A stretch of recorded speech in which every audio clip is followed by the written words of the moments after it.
7 साल अपना लाया हुआ रुपया नहीं चला पाए, वो 70 साल का हिसाब मांगते हो। एक शब्द नहीं निकलता है मोदी जी के मुंह से, एक शब्द नहीं निकलता है अमित शाह के मुंह से। इतिहास तब बनता है जब 200 साल की ब्रिटिश हुकूमत के बाद आप रोना नहीं रोते, अपना दुखड़ा नहीं रोते, आप IIT, एम्स, ISC, बार्क, इसरो जैसी संस्थाएं बनाते हैं। कर्नाटक में आज क्या हुआ, इनके राष्ट्रीय अध्यक्ष के बेटे आज ही बोले कहे हम सांप्रदायिक संगठनों को नहीं वो करेंगे और RSS को भी हम बख्शेंगे नहीं। प्रधानमंत्री को तो इस यौन शोषण के बारे में 2021 से पता है। विनेश फोगट ने पब्लिकली कहा है, मैंने प्रधानमंत्री को जाकर सारी बातें बताई थी। नेहरू 9.5 साल जेल में रहे, आपके वाले तो गए थे और पहले दिन से ही चिट्ठी लिखने लगे। केरल पे नहीं बोला, केरल पे आपकी बखिया उधेड़ के रख दी, मुंह क्या बोल लिया बताया तो। ये है RSS की सोच और ये है नाथूराम गोडसे के वंशज जो आज भी गांधी को क्षण क्षण मारते हैं। ये कालीचरण से कम नहीं है, इस देश के सांसद है, इस पर मुझे दुख होता है। जोर से बोलिएगा नाथूराम गोडसे मुर्दाबाद। कुरुलकर नाम का एक आदमी RSS का DRDO का डेटा पाकिस्तान को बेचता हुआ पिछले हफ्ते पाया गया। काहे चुप है चरण चुंबक? मतलब आपकी गोली क्या अमृत बरसा रही थी? बहुत काम किया धरातल पे हमारे प्रधानमंत्री जी ने। पिछले 9 साल में ऐसा क्या हुआ जो देश में उससे पहले नहीं होता था? ऐसा क्या हुआ कि आज के भारत को आप न्यू इंडिया कहते हैं? 50 करोड़ लोगों को जनधन खाता मिला, 55 करोड़ लोग आयुष्मान भारत में यानी जिसमें स्वास्थ्य का बीमा था उससे कवर हुए, 5 करोड़ लोग उसका लाभ भी ले चुके हैं। हर गांव में बिजली पहुंची, वो लोग भी करने का प्रयास कर रहे थे। कई देखिए मैं कहता हूं 3 प्रकार के कार्य होते हैं। एक जो पिछली सरकारें भी कर रही थी, हमने भी किया, ज्यादा तेज गति से किया, ट्रांसपेरेंसी से किया। कुछ जो पिछली सरकारें सोच रही थी और हिम्मत नहीं कर पाई वो किया, और कुछ जो पिछली सरकारें सोच ही नहीं पाई। तो बिजली, पानी, सड़क, उसमें हमने क्या किया, सारे डिटेल्स आपको मिल सकते हैं। जो इन्होंने सोचना था मगर कर नहीं पाए, जैसे GST, हमने वो इंप्लीमेंट करके दिखा दिया।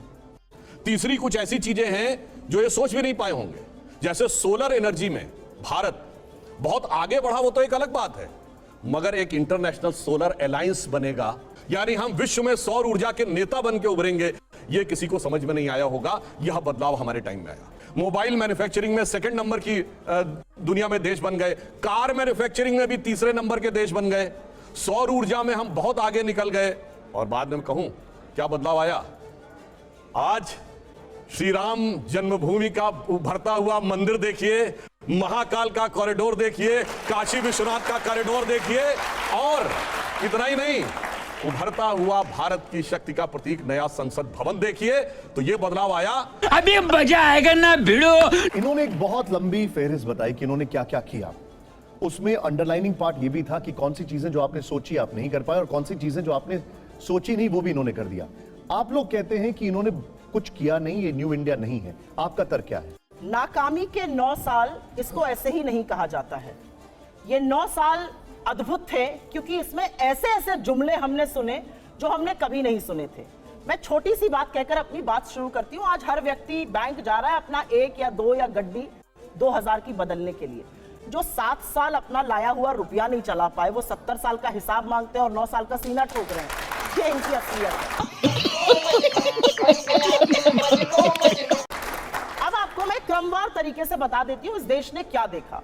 इस देश ने 9 साल में सबसे ज्यादा बेरोजगारी देखी, और बेरोजगारी ऐसी देखी कि जब आप सरकार से सवाल पूछिए तो इस देश ने सुना पकौड़े तलो। इस देश ने महंगाई देखी, और जब महंगाई का मुद्दा उठाया गया तो कहा गया हम लहसुन प्याज नहीं खाते हैं। इस देश ने सुना, आगे सुनिए, इस देश में बोला गया 15-15 लाख सबके अकाउंट में आएंगे, 83% जनता की आय कम हो गई है। और आज इंडियन एक्सप्रेस की खबर है फ्रंट पेज की, जिसमें पूरी तरह से अंकित है कि agriculture labour, non agriculture labour और दिहाड़ी मजदूर सबसे ज्यादा प्रताड़ित है। 2014 से उसकी आय नेगेटिव हुई है। यह इनके कीर्तिमान है। लेकिन अब क्योंकि बात हो ही रही है, जो तथ्य इन्होंने दिए, कार मैन्युफैक्चरिंग 7, 1, 2, 3 नहीं 7 बड़े ऑटोमोबाइल जायंट्स भारत में अपनी दुकान बंद करके चले गए। चाहे वो GM मोटर्स हो, चाहे वो फिएट हो, चाहे वो एनफील्ड हो, अपनी दुकानें बंद करके चले गए क्योंकि उनको भरोसा नहीं है सरकार की नीतियों पर। ये मोबाइल मैन्युफैक्चरिंग की बात करते हैं। इस देश ने एक चीज बहुत बड़ी देखी। इस देश ने एक ऐसा प्रधानमंत्री देखा जो जब प्रधानमंत्री नहीं थे तो कहते थे चीन को लाल आंख दिखाएंगे, और जब चीन अतिक्रमण करके बैठा है तो प्रधानमंत्री लाल शर्ट पहन के उनकी जी हजूरी के लिए अपने खाने की थाली छोड़कर खड़े हो जाते हैं। इस देश ने एक ऐसा प्रधानमंत्री देखा जो चीन को सबक सिखाने के बजाय 3 साल से चीन को अपने सबसे बड़ा ट्रेडिंग पार्टनर बनाया हुआ है। चीन और हमारा ट्रेड डेफिसिट $100 बिलियन है। इस देश ने मिजोरम और असम के बीच में गोलियां चलती हुई देखी। इस देश ने कर्नाटक और महाराष्ट्र के बीच में तनातनी देखी जहां पर भाजपा की शासन है भूमि को लेकर। इस देश ने मणिपुर को जलते हुए देखा, लेकिन प्रधानमंत्री और अमित शाह जी के मुंह पर एक जरा सी शिकन नहीं देखी। इस देश ने तैरती लाशें भी देखी। यह देश सब कुछ देखता है और अब देश यह भी देख रहा है कि भारत के संसद का उद्घाटन होने जा रहा है। और भारत का संसद क्या है यह हमारा संविधान बताता है। अनुच्छेद 79 क्लियरली कहता है इंडियन पार्लियामेंट का मतलब है राष्ट्रपति, काउंसिल ऑफ स्टेट्स राज्यसभा और लोकसभा। राष्ट्रपति को दरकिनार करके ये मोदी शो जो हो रहा है ये भी देश देख रहा है।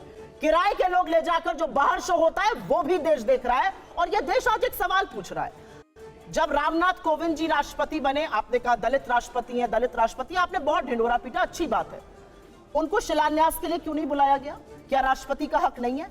आज एक अनुसूचित जनजाति की महिला इस देश की राष्ट्रपति है, उनको इस हक से वंचित क्यों किया जा रहा है? ये सवाल सब पूछ रहे हैं। और आज इतिहास बन रहा है। इतिहास मोदी जी को लगता है इमारतों से बनता है। जी नहीं, इतिहास ना इमारतों से बनता है ना 9 साल में बनता है। इतिहास तब बनता है जब 200 साल की ब्रिटिश हुकूमत के बाद आप रोना नहीं रोते, अपना दुखड़ा नहीं रोते, आप IIT, एम्स, ISC, बार्क, इसरो जैसी संस्थाएं बनाते हैं।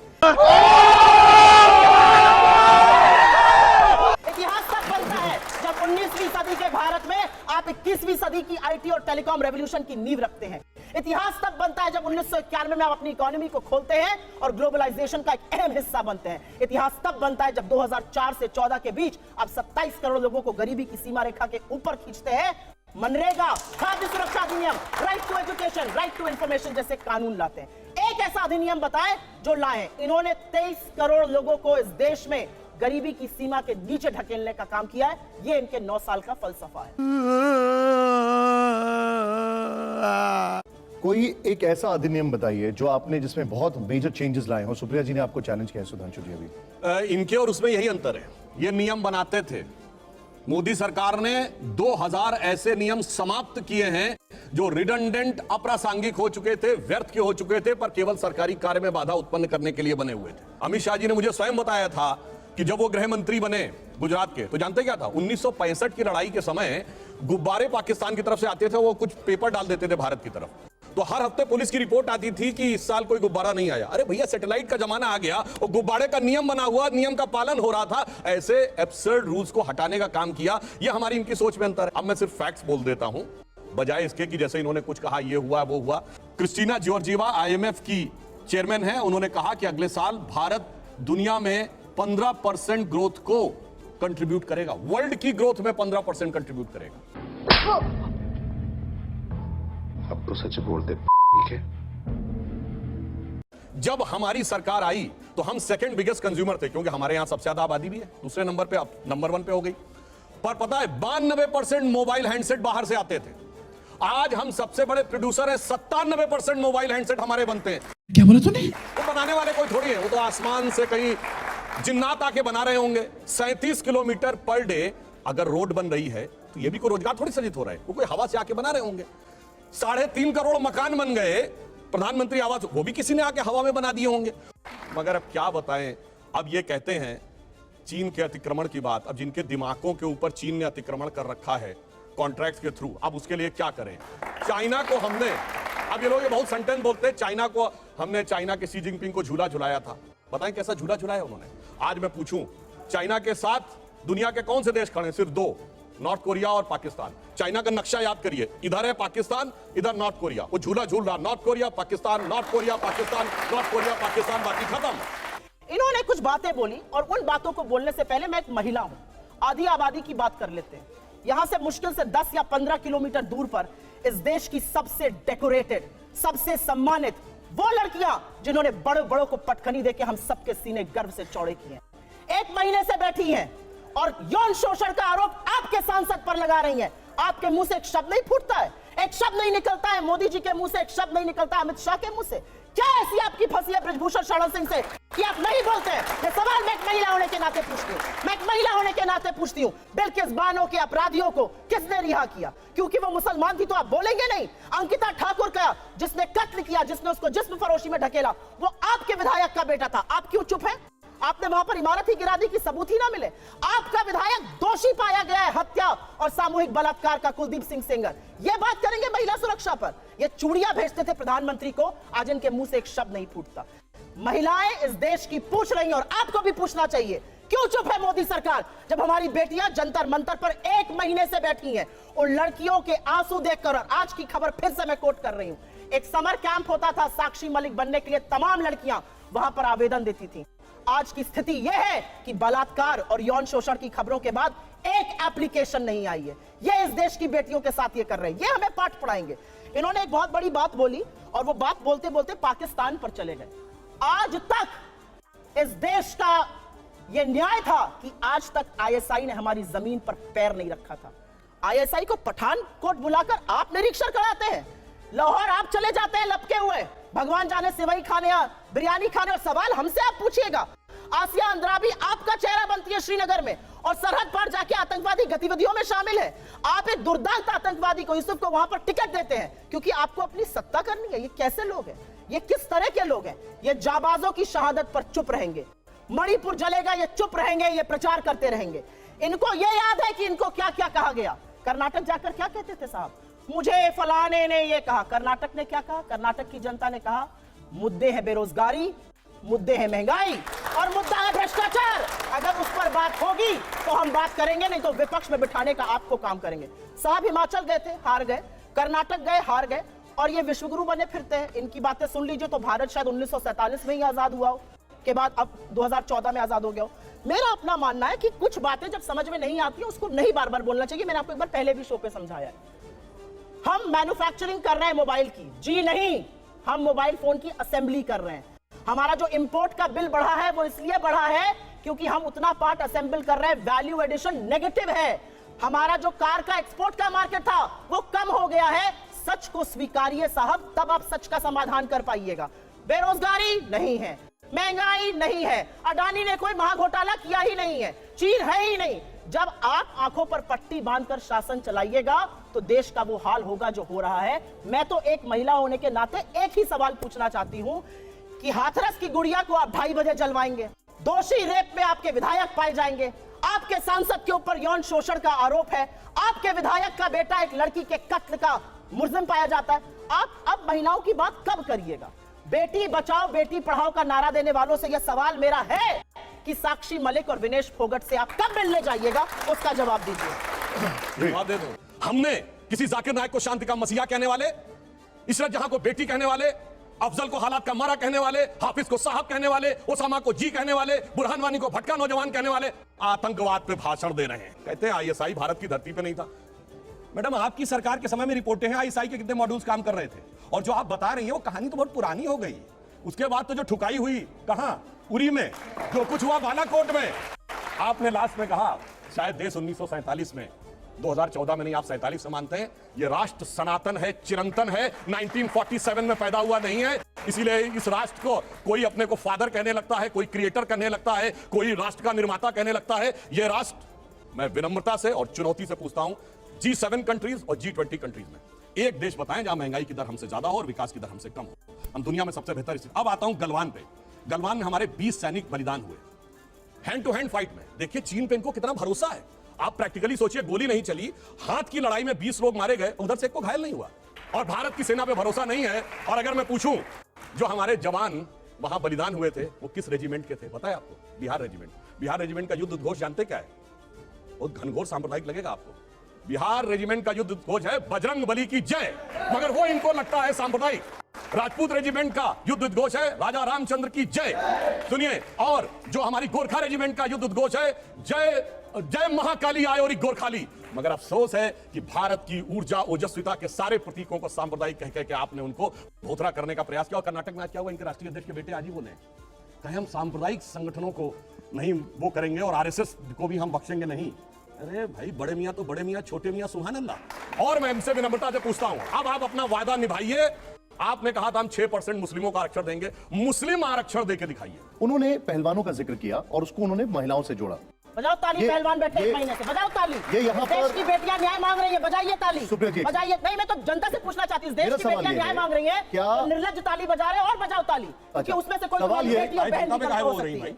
अरे बोलना चाहिए। सुधांशु जी, एक महिला होकर तो बोलूंगी ना। उसके लिहाज आप तो से कट गए कुछ क्वेश्चन से। आपकी सरकार आपको क्या पता है कर राम जी रही जगत है? बनाएंगे। ये सरकार के सामने एक चुनौती है, ये एक ऐसा इशू है जो कि बहुत आगे बढ़ रहा है और एक ऐसा इशू है जो कि सेटल डाउन नहीं हो रहा है। हाँ मैं बताता हूं, इसकी तो जांच हो रही है, जांच कोर्ट के भी निर्देश पे हो रही है और इंडियन ओलंपिक एसोसिएशन भी कर रही है, उसका इंतजार नहीं है। सुप्रिया जी, क्या ये बात आप डिनाई करेंगी कि टेररिज्म का जवाब बहुत ही तरीके से और बहुत ही जोरदार तरीके से दिया जा रहा है और इसकी धमक और गूंज हर जगह सुनाई देती है? क्या आप इस बात को डिनाई करेंगी? कौन सी धमक और कौन सी गूंज? मैंने रजौरी और पुंछ 2 हफ्ते पहले हुए टेरर अटैक्स के बारे में बात करी है, हमारे 10 जाबाज की शहादत हुई है। कौन सी गूंज आपको सुनाई दी है? सरकार ने उसको स्वीकारा तक नहीं है, एक श्रद्धांजलि का शब्द नहीं बोला गया। क्या बात कर रहे हैं आप, छोड़िए उस बात को। इन्होंने महिलाओं पर बात करी और कहा जांच हो रही है। मेरे जानकारी के अनुसार और मुझे जितना सार्वजनिक जीवन के बारे में पता और लोगों को देखा है, सार्वजनिक जीवन में लोक लाज और नैतिकता से सरकारें चलती हैं। लखीमपुर नरसंहार का मुख्य अभियुक्त का पिता आज भी गृह राज्य मंत्री बना हुआ है और इनका सांसद आज भी कुश्ती फेडरेशन का अध्यक्ष है। क्यों है भाई? लोक लाज तो ये कहता है seizures wife should be above suspension. निकालिए उनको, आने दीजिए रिपोर्ट। अगर साफ होगा तो दोबारा अपने पद पर आ जाएंगे, नहीं होगा तो उनके साथ कार्रवाई होनी चाहिए। 1 महीने से बेटियां बैठी है। मैं आपसे पूछती हूं, महिला बाल विकास मंत्री बहुत चिघाड़ती हैं, मुंह खोल खोल के फाड़ फाड़ के गला, एक शब्द नहीं बोलेंगी। वित्त मंत्री महिला एक शब्द नहीं बोलेंगी। तमाम महिला सांसद एक शब्द नहीं बोलेंगी। इस देश के प्रधानमंत्री जो कहते थे विनेश तो मेरे घर की बेटी है, आज पूछने उससे आप गए। और एक बात जनता की जानकारी के लिए सबको बता दूं, प्रधानमंत्री को तो इस यौन शोषण के बारे में 2021 से पता है। विनेश फोगट ने पब्लिकली कहा है, मैंने प्रधानमंत्री को जाकर सारी बातें बताई थी। क्यों प्रधानमंत्री चुप है? ऐसी क्या फंसी है इन लोगों की बृजभूषण शरण सिंह से, ये मैं जानना चाहती हूं। मुझे ऐसा लगता है, क्योंकि यूपी से आती हूं तो थोड़ी राजनीतिक समझ रखती हूं, थोड़ी वहां पकड़ है। मुझे ऐसा लगता है ये बाबा और अमित शाह की जो तनातनी है उसके बीच का मामला है ये, इसलिए ये कुछ नहीं कर पा रहे बृजभूषण शरण सिंह पर। लेकिन ये दुनिया और ये देश देख रहा है कि अगर हमारी सबसे डेकोरेटेड एथलीट्स के साथ, जिसके साथ फोटो खिंचाने के लिए सबसे पहले प्रधानमंत्री पहुंचेंगे, वो 1 महीने से जंतर मंतर पर बैठी है। उनको पिटवाया भी दिल्ली पुलिस ने। उनकी एफआईआर भी तब हुई जब सुप्रीम कोर्ट ने कहा, सरकार ने और उनकी पुलिस ने एफआईआर नहीं करी। और अब मैं 2-4 बातें, क्योंकि इतना लंबा मैंने प्रवचन सुना, आरएसएस को बैन करने पे आपको बड़ी आपत्ति। आरएसएस को बैन तो सरदार वल्लभ भाई पटेल लौह पुरुष ने किया था और ये कहकर किया था कि वो देश के लिए अच्छे नहीं है। लेकिन आज आपके शो में एक बहुत बड़ी बात कही गई, मुझे नहीं लगता कि आपने मिस करी या क्या। यहां पर इस देश के एक सांसद ने, जिन्होंने संविधान की शपथ ली है, इन्होंने 1947 की आजादी को ही नगण्य कर दिया और गांधी पर ही सवाल उठा दिया कि कोई अपने आप को राष्ट्रपिता कहता है। राष्ट्रपिता अपने आप को महात्मा गांधी ने नहीं कहा था, राष्ट्रपिता की उपाधि उन्हें सुभाष चंद्र बोस ने दी थी, ये याद रखिएगा आप। और गांधी पर सवाल उठाने वाले आरएसएस के लोग ये भी याद रखिएगा कि जब विश्व में जाते हैं ना तो नतमस्तक गांधी के आगे ही होना पड़ता है, शीश गांधी के आगे झुकाना पड़ता है और मान्यता और वैधता गांधी से मिलती है। अगर ऐसा नहीं है तो जाइए, लगाइए अपने आरएसएस वालों की एक फोटो और जाइए ऑस्ट्रेलिया और चीन और जहां भी जाते हैं शीश झुकाइए। 75 नहीं है कोई। गांधी इस देश की सबसे बड़ी पहचान है, इस देश की नैतिकता की धुरी है, इस देश के राष्ट्रपिता है और आजादी के आंदोलन के सबसे बड़े जननायक है। आप महात्मा गांधी को एक सांसद होने के बाद इस तरह की बात कहेंगे? आप 1947 की आजादी को, बिल्कुल हमारी सनातनी परंपरा है, बिल्कुल हमारा 5000 साल का सिविलाइजेशन है, लेकिन यह भी सच है कि 200 साल ब्रिटिश हुकूमत के बाद हमें आजादी 1947 में मिली थी और जो भी उसको नगण्य करता है उसको कोई हक नहीं है पार्लियामेंट में रहने का। आपको माफी मांगनी चाहिए इन लोगों से सबसे पहले। एक बात मैं और कहूंगी, यहां पर कश्मीर के बारे में बड़ी चिंता जताई गई। आपको पता है कि पिछले 1.5 साल से, मुझे नहीं पता यहां पे कितने लोगों को पता है, पिछले 1.5 साल से कश्मीरी पंडित प्रदर्शन कर रहे हैं, प्रधानमंत्री से, गृह मंत्री से मिलना चाहते हैं। उनको करंट के तारों से रोका गया, उनके ऊपर लाठियां बरसाई गई। राहुल भट्ट की चुन के हत्या हुई, एक शब्द नहीं। मिस बाला टीचर की चुनकर हत्या हुई। 10 हत्याएं हुई हैं पिछले 9 महीने में, एक शब्द नहीं है भाजपा का। लेकिन जब कश्मीर फिल्म का प्रमोशन होता है तो सारी संसद लग जाती है इनकी, इनके प्रधानमंत्री करने लगते हैं। केरला की बात कर रहे हैं, क्या था केरला का? 30,000 महिलाएं कन्वर्ट हो रही हैं। सुप्रीम कोर्ट में मामला गया, माफी वीर ने कान पकड़ के क्या कहा? 3 महिलाओं की कहानी है। 30,000 3 महिलाओं की, ये इनकी असलियत है। इस तरह से ये बरगलाते हैं। और ये भी एक सच है कि कर्नाटक ने आपको एक बहुत बड़ा संदेश दिया है और मेरे लिए वो संदेश बहुत ही प्रखर है और बहुत ही प्रबल है। कर्नाटक ने ये कहा है कि जब आप कर्नाटक आएंगे ना तो हमारे मुद्दे की बात करिए, यहां पर आकर ये प्रोपेगेंडा केरला फिल्म को मत प्रपोजित करिए। और कर्नाटक ने एक और बात कही है, कर्नाटक ने कहा है कि ये देश अमन, शांति और मोहब्बत चाहता है और जो व्यक्ति नफरत के बाजार में मोहब्बत की दुकान खोलेगा और आप षड्यंत्र रचकर उसको संसद से निकालने का काम करेंगे तो ये देश उसके पीछे खड़ा हो जाएगा। आप संभाले नहीं संभल पा रहे हैं कि क्या करें आप, जो पॉपुलैरिटी राहुल गांधी की। आप जो कहना चाहते हैं, आपकी व्हाट्सएप यूनिवर्सिटी जो कहना चाहती है कहिए।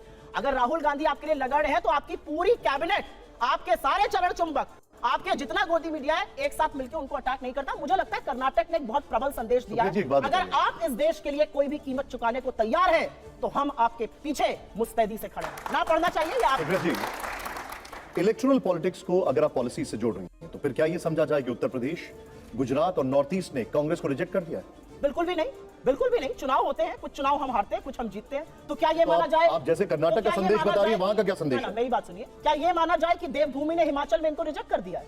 अरे लोकतांत्रिक परंपरा से चुनाव होता है, कोई जीतता है, कोई हारता है। तो मुझे बताइए फिर कर्नाटक, जब आप बता रही हैं, मेघालय में इनकी सीट कम हुई, आपका ये कहना है कि कर्नाटक से संदेश गया बीजेपी को, तो उत्तर प्रदेश, नॉर्थ ईस्ट और गुजरात से कांग्रेस को क्या संदेश? नहीं, आप नॉर्थ ईस्ट को गलत कोट कर रहे हैं, इसीलिए मैं आपको बोल रही हूँ, क्योंकि जब गुजरात और हिमाचल का चुनाव हुआ तो हम एक जीते और उत्तर प्रदेश और गुजरात बता दीजिए। मुझे लगता है उत्तर प्रदेश में हमारे संगठन को बहुत मजबूत और बहुत काम करने की जरूरत है, लेकिन एक ये भी सच है कि आज दक्षिण ने इनके लिए द्वार बंद कर दिए हैं। दक्षिण कह रहा है no way, you are not entering our premise. आप ना समझना चाहिए तो वो आपकी दिक्कत है। आपको लगता है कि आप वेष्टी पहनकर और अंगवस्त्रम डाल के लोगों का मन जीत लेंगे, नहीं। लोग मुद्दों की बात करना चाहते हैं। और क्योंकि इतनी ज्यादा यहाँ पर एक बात कही गई कि हमारी अर्थव्यवस्था ये हो गई, लंबा हो गया सर। नहीं, एक मिनट, असलियत से मुंह नहीं मोड़ना चाहिए और सबको पता होना चाहिए। यहाँ पर कहा जाता है इंडिया ने यूके को ओवरटेक कर लिया। हाँ, हम उनसे बड़ी अर्थव्यवस्था बन गए। आपको पता है यूके का परचेजिंग पावर पैरिटी, हर व्यक्ति की जो औसतन खरीदने की क्षमता या आय कह लीजिए कितनी है, यूके की जो औसतन क्षमता है वो $50,000 है, इंडिया की $7,000 है, करीब 7 गुना ज्यादा। अमेरिका हमसे 10 गुना ज्यादा, $70,000 है, हमारी $7,000 है। जर्मनी $60,000 है, हमसे 8.5 गुना दुगना। तो एप्पल्स टू एप्पल्स।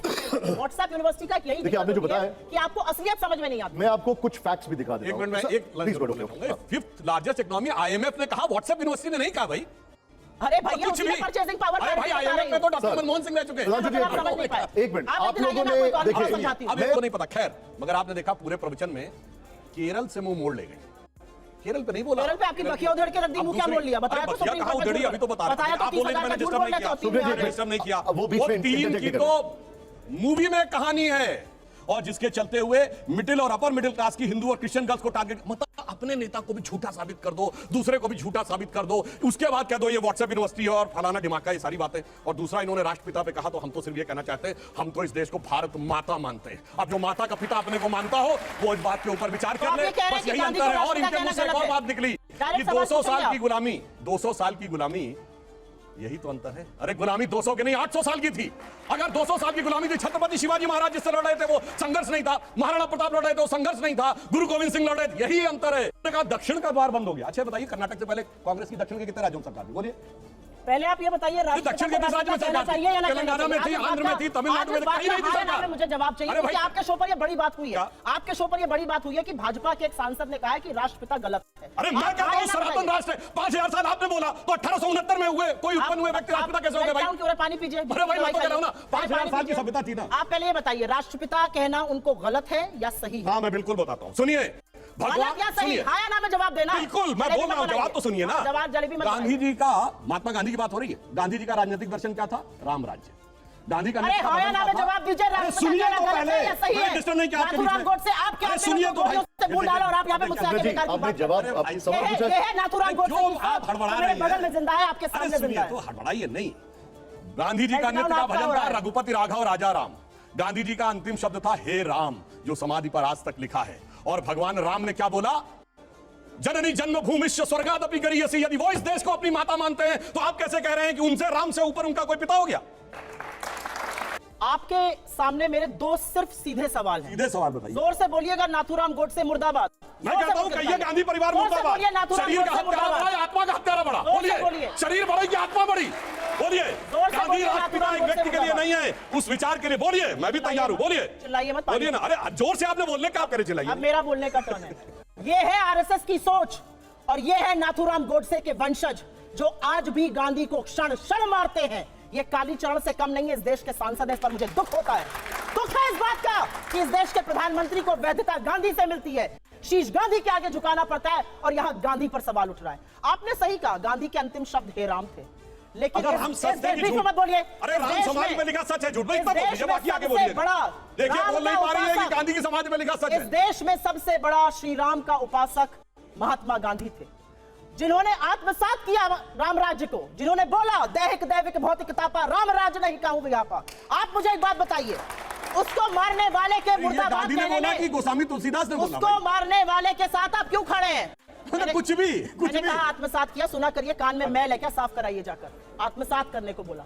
उसके हत्यारे के साथ आप खड़े हैं और वही काम कर रहे हैं जो गोडसे ने किया गांधी को। आज भी आप क्षण मांगते हैं, एक सांसद होने के बावजूद आप गांधी के राष्ट्रपिता की उपाधि पर सवाल उठाते हैं। आपसे, आपकी पार्टी को, और मैं चैलेंज करती हूं प्रधानमंत्री को सवाल पूछना चाहिए। सुधांशु जी, गांधी को कितनी गोलियां लगी? बोलिए। उनका काउंटर फिर आपके पास में। बोलिए गांधी जी को कितनी गोलियां लगी थी? बोलिए। से मुर्दाबाद कहने की औकात नहीं है भाजपाइयों की, क्योंकि असलियत यही है, आत्मा में अरे बोलो ना, गांधी परिवार मुर्दाबाद बोलो। आपसे पूछती हूँ कि राम को झूठा कहने वाले मुर्दाबाद। जी, जवाब सुन लेते फिर मैं आपके पास आ रहा हूं। गांधी के बारे में बोलने का आपका कद नहीं है। एक और नाम लेती हूँ, प्रदीप कुरुलकर का नाम सुना है? अरे वो दीदी और दीदी ना करिए, जो प्रधानमंत्री करके आए। सभ्यता थोड़ी शालीनता रखिए, से बात कर रहे हैं। तो मैं तो सिर्फ कह रहा हूँ सिक्योरिटी कितनी थी बता दीजिए ना। आपसे मैं सवाल, सिक्योरिटी कितनी थी बताइए ना गांधी जी। कुरुलकर नाम का एक आदमी आरएसएस का डीआरडीओ का डेटा पाकिस्तान को बेचता हुआ पिछले हफ्ते पाया गया। काहे चुप है चरण चुंबक? क्यों नहीं बोलते हैं सांसद? क्यों चुप है गृह मंत्री? रक्षा मंत्री? मैं पूछना चाहती हूँ, एक शो दिखा आपको टीवी चैनल पर, मैं आपसे पूछती हूँ। पूरी तरह से साइलेंट मैं बोलूंगी। प्रदीप कुरुलकर के नाम पे कुछ बोलिए। 2018 में आप लोगों के साथ मंच शेयर कर रहा था।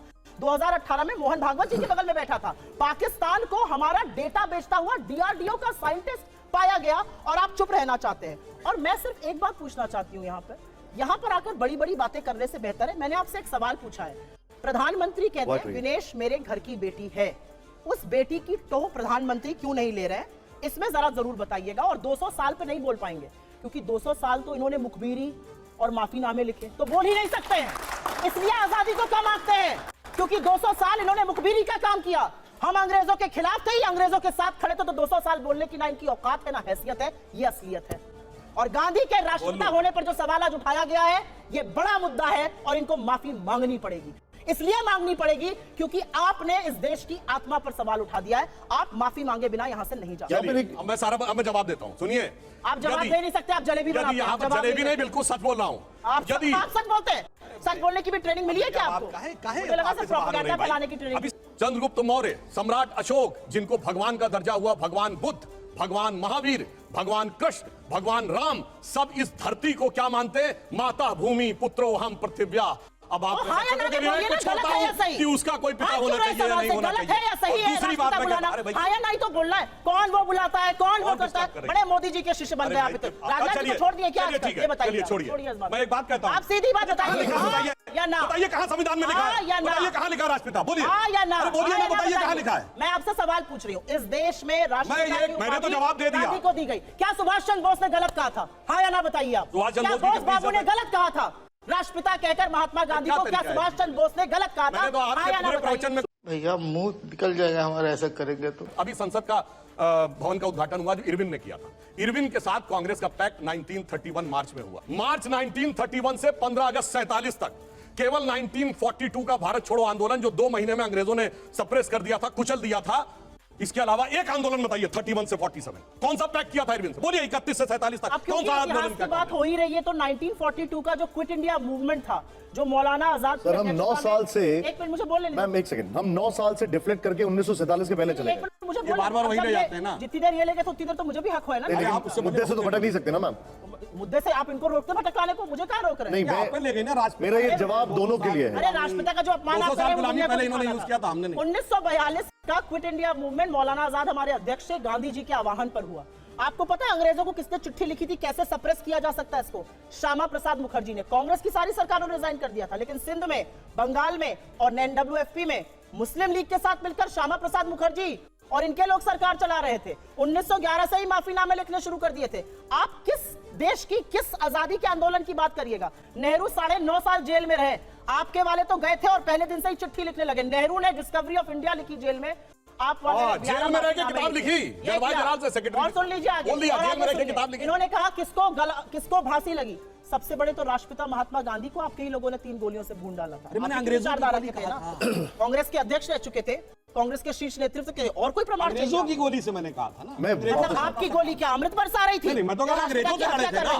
आप तो अंग्रेजों के लड़ाई की बात कह रहे थे ना। करवानी चाहिए। मैं वापस आता हूं, मैं एक डायरेक्ट सवाल पूछता हूं आज के हालात पर। आप ही के मंत्री हैं जितेंद्र सिंह, उन्होंने संसद में कहा बकायदा अभी 2 महीने पहले कि सरकारी नौकरियों में, सरकारी सेंट्रल गवर्नमेंट की वैकेंसीज हैं 9.7 लाख, और उसमें उन्होंने कहा कि रेलवे में खाली करीब 3 लाख, 2,93,000।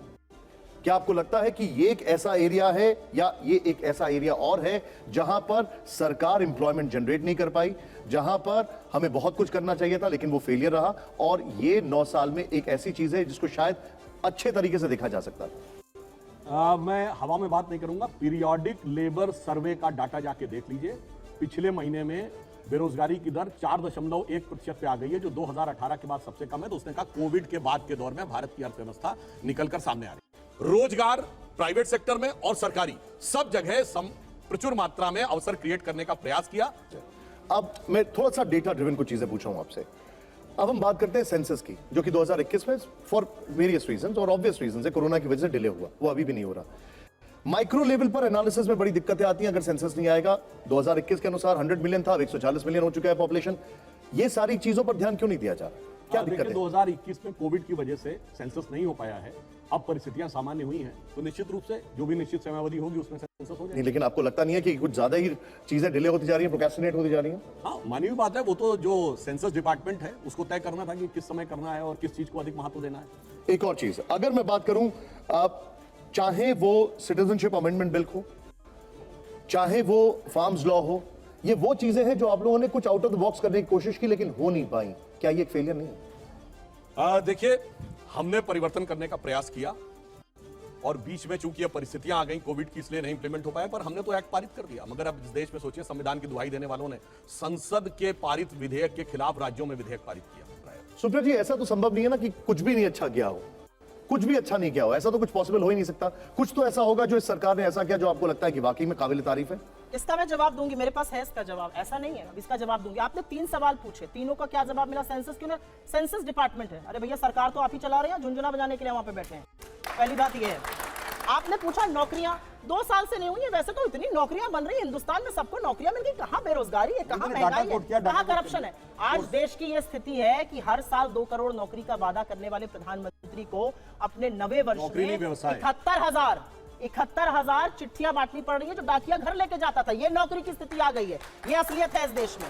आज अर्थव्यवस्था की असलियत यह है कि आपके तुगलकी फरमानों के चलते 8.2% ग्रोथ की जीडीपी 4.1 पर कोरोना काल के पहले आप घसीट लाए थे। कोरोना के बाद की मैं बात नहीं कर रही हूं। 45 वर्ष में सबसे ज्यादा बेरोजगारी कोरोना के पहले थी। लेकिन चलिए, एक बात जरूर बोलना चाहती हूं। आपने सीए और एनआरसी पर इनसे सवाल किया और किसान बिल पर किया। नई संसद का इनॉग्रेशन हो रहा है ना, उस नई संसद में मैं भगवान से प्रार्थना करती हूं कि लोकतंत्र की आत्मा की हत्या ये कम करेंगे। सीए एनआरसी आपने पास किया, 3.5 साल हो गए, आज तक रूल्स नोटिफाई क्यों नहीं किए गए? वो भी झुंझुना था, सिर्फ पोलराइज करना था, रूल्स नोटिफाई आज तक नहीं हुए। 3.5 साल हो गए। किसान बिल आपने पास किया था, 750 किसानों की शहादत भी हो गई। सत्यपाल मलिक आपके बनाए हुए गवर्नर, मेघालय, गोवा, बिहार, आपके बनाए हुए गवर्नर, जम्मू कश्मीर, वो कहते हैं प्रधानमंत्री से मैंने कहा 750 किसान मर गए, प्रधानमंत्री ने कहा मुझे क्या फर्क पड़ता है। उसके बाद प्रधानमंत्री ही उसको वापस ले लेते हैं। तो किसान बिल भी मास्टर स्ट्रोक था, वापस लेना भी मास्टर स्ट्रोक था। नोटबंदी भी मास्टर स्ट्रोक थी, वापस लेना भी मास्टर स्ट्रोक है। ये कौन से गिरवी दिमाग रख के लोग बात करते हैं? मेरा अपना मानना है, एक चीज सरकार ने अच्छी करी और उसमें इनको 100 में से 100 अंक मिलने चाहिए। बिना काम का ढिंढोरा कैसे पीटा जाता है, उसका सबक इन्होंने सबको पढ़ा दिया है। खूब लोगों ने वो सीख लिया है। बिना रत्ती भर का काम मत करो और ऐसा ढिंढोरा पीटो कि लगे वाह जी वाह। वो इन्होंने अच्छा किया, इन्होंने सबको सिखाया है। काम के नाम पर, उपलब्धियों के नाम पर इनका रिकॉर्ड 9 साल का नील बटा सन्नाटा है। मैं उत्तर प्रदेश से आती हूं, 0/0 है। सुधांशु जी, आपका रिएक्शन? मुझे लगता है ये उत्तर प्रदेश में 0/0 अपनी पार्टी के परफॉर्मेंस के लिए बोल गई भावावेश। अरे आपकी उपलब्धियों के लिए बोल रहे हो, कहा है इतना घबरा गए? आपकी उपलब्धियों के अभी देखिए मुंह से क्या निकल गया। 45 साल की, सबने कही रहा था ना, निकल गया। 1978 होते ना 45 साल से। देखिएगा जाके क्या क्या महंगाई, रेट ऑफ ग्रोथ क्या थी। आईएमएफ का डाटा फर्जी है, वर्ल्ड बैंक का डाटा फर्जी है, जो आईएमएफ की चीफ कहें क्रिस्टिना जॉर्जिएवा वो भी फर्जी है। मगर एक में अद्वितीय ज्ञान से संपन्न जो आविर्भाव हुआ है राहुल गांधी जी, जो जाके संपूर्ण जगत को ज्ञान देते हैं भिन्न भिन्न स्थानों से बैठ के, उनका डाटा सही है।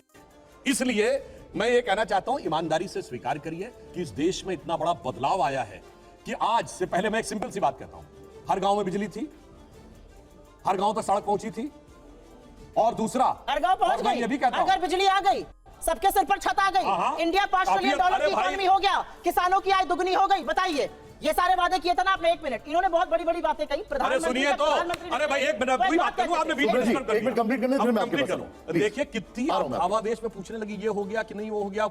अरे भैया 50 साल आपकी पार्टी का नहीं, आपके खानदान का शासन रहा, हमसे पूछ रहे हैं। मतलब बाप ने मारी मेड की बिटवा तीरंदाज, आप कह रहे हैं हम आगे सब कर देंगे।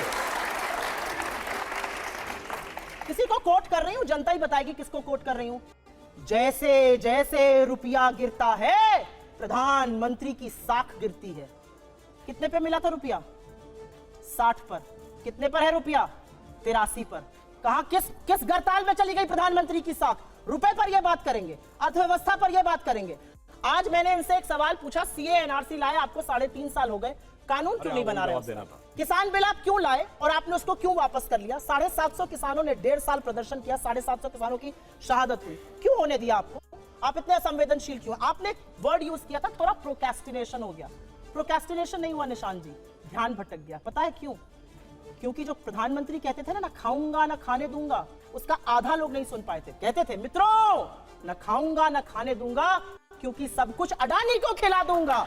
इसलिए वो सुन नहीं पाए थे लोग आधा मिस कर गए। अडानी के लिए प्रधानमंत्री ने अपनी लोक लाज, अपनी प्रतिष्ठा, अपनी पूरी सरकार, और कभी कभी अगर कान बंद करके इन लोगों को सुनिए तो लगता है भाजपा के प्रवक्ता है कि अडानी के प्रवक्ता है।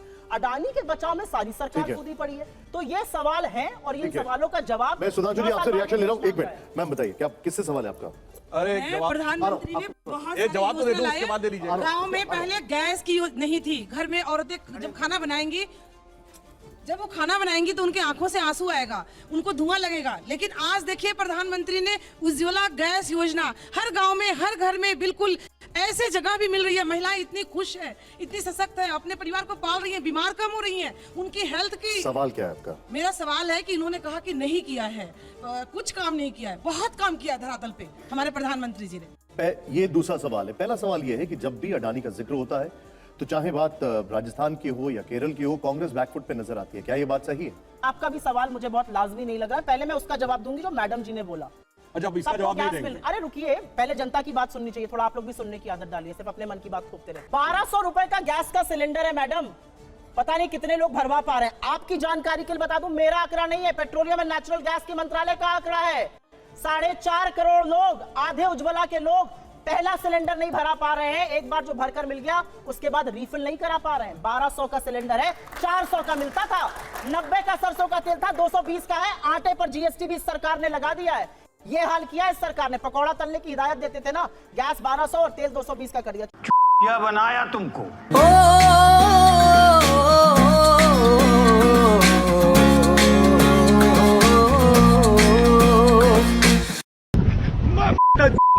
जो इसमें आया और पाँव करो पर क्या बोला मैं? प्रभु के सबसे बड़े भक्त माने गए हैं महावीर यानी हनुमान जी, और बजरंग बली से बड़ा भक्त हनुमान जी का कोई नहीं।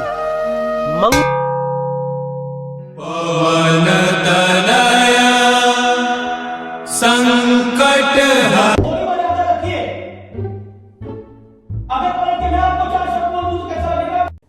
अब बताइए मैं क्या करूंगा? एक बहुत सिंपल सी टिप आपके साथ शेयर करती हूँ। अपने हाथ को इस तरीके से रखिए। If you look at this from your side, आपका लेफ्ट हैंड आपको बी के जैसे दिखेगा और राइट हैंड आपको डी के जैसे दिखेगा। B and D. B for थोड़ी मदद रखिए। वे मैं थो तेरा मन पर